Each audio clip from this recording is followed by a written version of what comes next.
One of the most misunderstood truths about narcissistic behavior is that when a narcissist hurts someone, guilt is often not the first emotion they experience.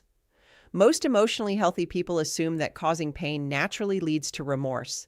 They imagine that after the argument is over, after the cruel words have been spoken, or after the betrayal has taken place, the other person will eventually sit alone and reflect on the damage they caused. They believe that empathy will awaken, conscience will speak, and regret will follow. This expectation comes from the way healthy relationships operate.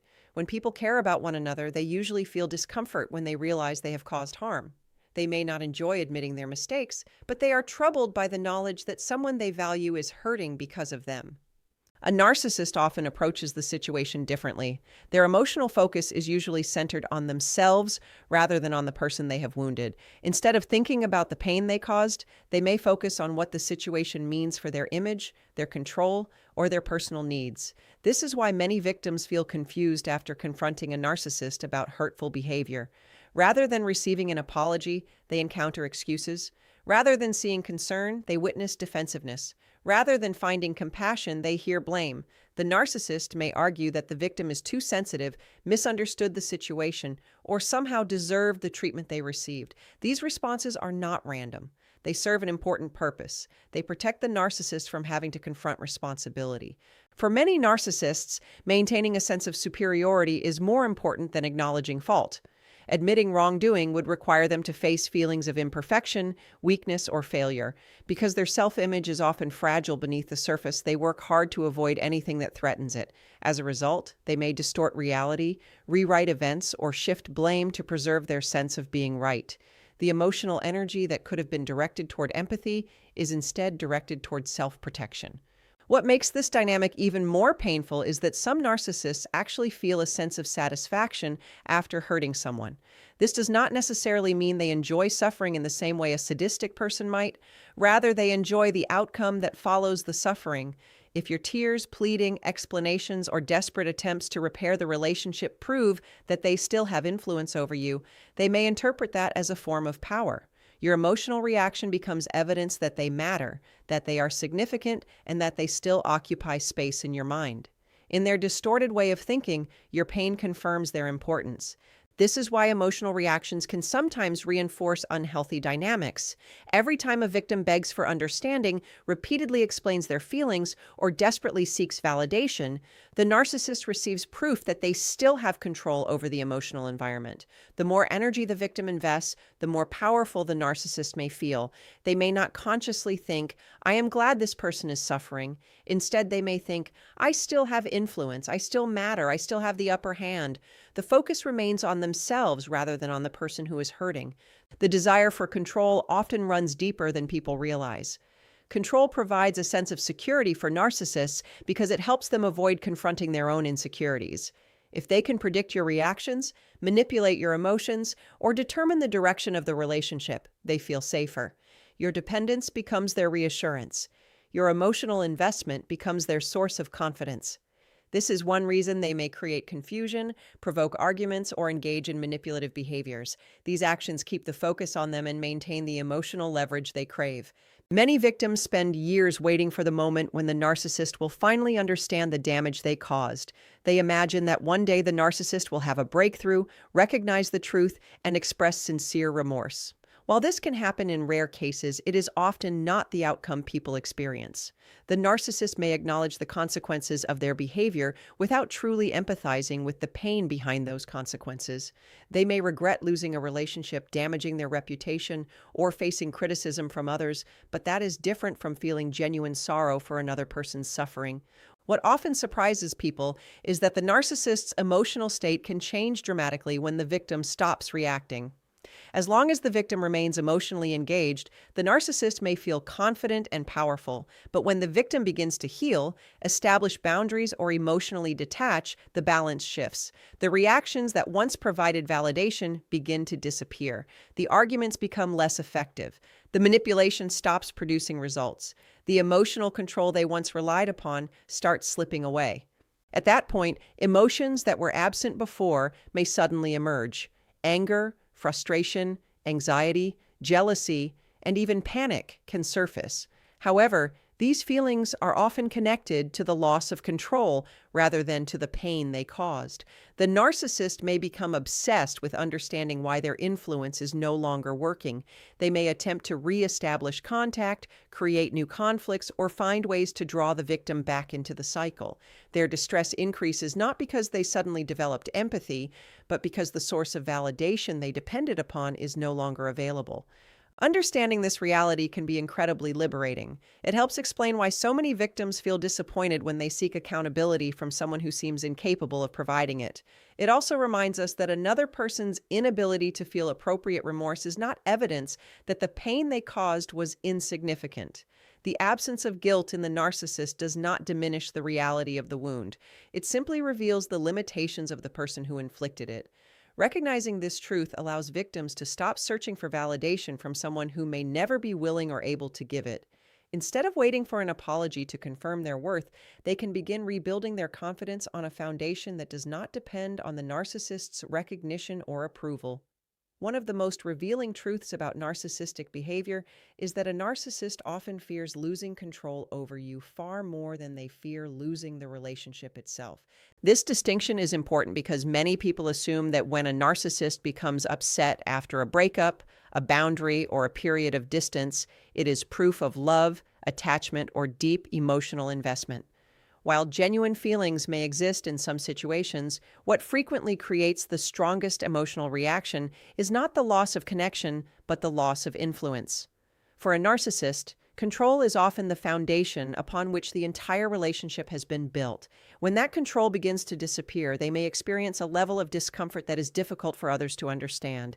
Control provides something essential to the narcissist's emotional world. It creates predictability. It gives them a sense of security. It allows them to shape situations in ways that protect their self-image and meet their emotional needs. When they know how you will react, what will upset you, what will bring you back, and what will keep you emotionally invested, they feel powerful. They feel confident because they believe they can manage the relationship according to their desires. This control becomes a source of emotional stability for them, even if it comes at the expense of your well-being. In many narcissistic relationships, control does not always appear obvious in the beginning. It may start subtly. The narcissist may gradually influence your decisions, your priorities, your self-confidence, or even your perception of reality. They may encourage dependence by positioning themselves as the only person who truly understands you. They may create situations where you constantly seek their approval. Over time, your emotional state becomes increasingly connected to their reactions. Their praise lifts you up. Their criticism tears you down. Their attention feels rewarding. Their withdrawal feels devastating. Without realizing it, you may begin organizing your emotional world around their behavior. This dynamic benefits the narcissist because it reinforces their sense of importance. If your happiness depends on them, they feel significant. If your confidence rises and falls according to their opinion, they feel powerful. If you constantly seek reassurance, understanding, or validation from them, they feel necessary. The relationship becomes less about mutual respect and more about maintaining an emotional structure that keeps them at the center. The problem for the narcissist begins when you start changing. Healing has a way of disrupting unhealthy systems. As you gain clarity, establish boundaries, and strengthen your sense of self, the methods that once controlled you begin losing their effectiveness. You may stop reacting to provocations. You may stop defending yourself against false accusations. You may stop explaining your worth to someone determined to question it. Most importantly, you may stop seeking validation from the very person who used validation as a tool of influence. For the narcissist, this shift can feel deeply unsettling. The emotional responses they once relied upon are no longer available. The predictable patterns begin to break down. They can no longer control the narrative as easily because you are no longer participating in it. The power they once felt starts slipping through their fingers, and with it comes a growing sense of insecurity. Many people expect that freedom will bring immediate peace to everyone involved, but for a narcissist, your independence can trigger intense emotional reactions. They may become angry when you establish boundaries they previously ignored. They may become critical when you begin succeeding without their involvement. They may suddenly show interest after long periods of neglect. These reactions often confuse victims because they seem inconsistent. The person who once appeared indifferent suddenly becomes invested. The person who pushed you away suddenly wants your attention. The person who acted as though they did not care now seems unable to let go. The reason often lies in control. When you were emotionally available, they felt secure in their influence. When you became unavailable, they were forced to confront the possibility that their influence was not as permanent as they believed. This realization threatens one of the most important parts of their self-image. They want to believe they are unforgettable, irreplaceable, and capable of maintaining power over others indefinitely. Your growth challenges that belief. This is why some narcissists attempt to re-enter people's lives after months or even years of absence. The motivation is not always reconciliation. Sometimes it is curiosity. Sometimes it is ego. Sometimes it is a desire to confirm that they still occupy a meaningful place in your emotional world. If they discover that you have truly moved on, they may experience disappointment, frustration, or even resentment. Your healing becomes evidence that they are no longer the central figure they once imagined themselves to be. One of the most frustrating aspects of this dynamic is that narcissists often mistake control for connection. Healthy relationships are built on trust, respect, communication, and mutual care. Control is not required because both people are free to choose the relationship each day. A narcissist, however, may feel uncomfortable with that level of freedom because genuine intimacy involves vulnerability. Vulnerability requires acknowledging weaknesses, accepting imperfections, and allowing another person to exist independently. These are areas where many narcissists struggle. As a result, they may attempt to secure relationships through influence rather than trust. They may rely on manipulation rather than authenticity. They may create emotional dependency rather than mutual growth.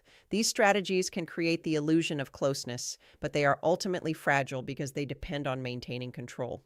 Once control disappears, the foundation begins to crack. This explains why your emotional independence is often more threatening to a narcissist than your physical absence. You can be far away and still emotionally attached to them, and they may feel secure. But the moment you stop seeking their approval, stop fearing their opinions, and stop allowing their actions to define your worth, something fundamental changes. They can no longer predict your behavior. They can no longer shape your decisions. They can no longer access the emotional leverage they once possessed. The fear that emerges during this process is not necessarily the fear of losing you as a person. It is often the fear of losing what you represented.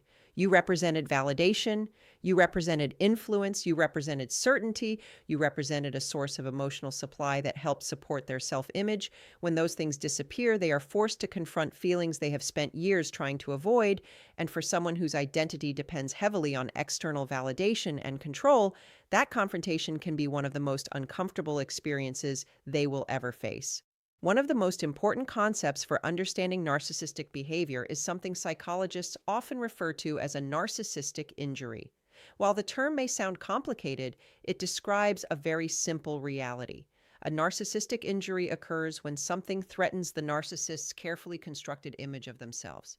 It happens when they experience rejection, criticism, failure, loss of admiration, or any situation that forces them to confront the possibility that they are not as powerful, important, or superior as they believe. What makes this reaction unique is that the emotional response is often far more intense than the situation itself would seem to justify.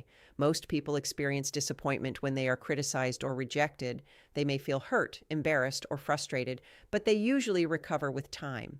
A narcissist often experiences these situations differently because their self-worth is heavily tied to how they are perceived by others. Beneath the confidence they project to the world, there is frequently a fragile sense of identity that depends on constant validation. They need to feel admired, respected, desired, and significant. When something threatens that image, it can create emotional pain that feels overwhelming. Imagine building a house on unstable ground. From a distance, the structure may appear impressive and strong. People may admire it and assume it is secure. But beneath the surface, the foundation is weak. As long as conditions remain favorable, the weakness stays hidden. The moment pressure is applied, however, cracks begin to appear. In many ways, a narcissistic injury works similarly. The narcissist's confidence may seem unshakable, but much of it depends on maintaining a specific image. When that image is challenged, the emotional reaction can be dramatic. One of the most common triggers for a narcissistic injury is losing control over another person. During the early stages of many narcissistic relationships, the narcissist becomes accustomed to influencing the thoughts, emotions, and decisions of those around them. They learn which words create guilt, which actions provoke fear, and which behaviors bring people back when they try to leave. Over time, they begin to assume that this influence will continue. It becomes part of their understanding of the relationship and part of their understanding of themselves. The problem arises when the other person begins to change. Perhaps you stop arguing. Perhaps you stop defending yourself. Perhaps you stop seeking their approval. Maybe you finally recognize the unhealthy pattern and begin setting boundaries. To an emotionally healthy person, these changes might seem reasonable and positive. To a narcissist, however, they can feel like a direct attack on their identity. This is because your independence sends a message they do not want to hear. It suggests that they are not as powerful as they believed. It suggests that their influence has limits. It suggests that they are no longer the center of your emotional world. These realizations create discomfort because they challenge the image the narcissist works so hard to maintain.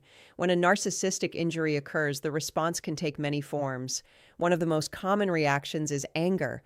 The narcissist may suddenly become hostile, aggressive, or unusually critical. What appears to be an overreaction is often an attempt to protect their wounded ego. By attacking others, they temporarily avoid confronting their own feelings of inadequacy. Instead of processing the pain internally, they direct their attention outward and look for someone to blame. Another common response is denial. The narcissist may refuse to acknowledge reality, even when evidence is obvious. They may rewrite events, distort conversations, or create alternative explanations that allow them to maintain their self-image. This behavior can be incredibly confusing for victims because it feels as though the narcissist is living in a completely different reality. In many cases, they are protecting themselves from information that feels too threatening to accept. Some narcissists respond to injury through withdrawal. Rather than expressing anger openly, they may disappear, become distant, or give the silent treatment. This withdrawal serves multiple purposes. It allows them to avoid vulnerability, punish the other person, and create anxiety that may restore their sense of control. The silence becomes a way of managing their wounded pride without having to acknowledge the underlying pain. Others may respond by launching campaigns to regain validation. They may seek attention from new people, exaggerate their accomplishments, or surround themselves with individuals who reinforce their desired image. These behaviors are often attempts to repair the damage caused by the injury. If one source of admiration disappears, they quickly search for another. The goal is not genuine connection, but emotional reassurance. One of the most revealing aspects of narcissistic injury is how often it occurs when someone refuses to play the expected role. A narcissist may expect you to chase them after a breakup. They may expect you to beg for forgiveness after an argument they caused. They may expect you to remain emotionally dependent no matter how poorly they treat you. When you refuse to follow the script, they experience a profound sense of disruption. The reality unfolding before them does not match the reality they anticipated. This explains why personal growth can trigger such strong reactions from narcissists. Your healing challenges their assumptions. Every boundary you set reminds them that they cannot control everything. Every act of self-respect reminds them that their influence has limits. Every step forward you take without them forces them to confront the possibility that you are stronger than they believed. What makes narcissistic injury particularly tragic is that it often prevents genuine growth. Healthy people use painful experiences as opportunities for reflection and self-improvement. They ask difficult questions, acknowledge mistakes, and learn from failure. A narcissist frequently struggles with this process because admitting fault feels too threatening. Instead of using pain as a teacher, they often use defenses to escape it. The result is a cycle that repeats itself again and again. Understanding narcissistic injury helps explain many behaviors that otherwise seem irrational. It reveals why small criticisms can provoke extreme anger, why rejection can trigger obsession, and why independence can feel threatening to someone who once appeared so confident. Most importantly, it reminds victims that the narcissist's reactions are often rooted in their own fragile sense of self rather than in anything lacking within the people they attempt to control. The intensity of their response is not proof of your wrongdoing. It is often evidence of the internal struggle they are desperately trying to hide from themselves and from everyone around them.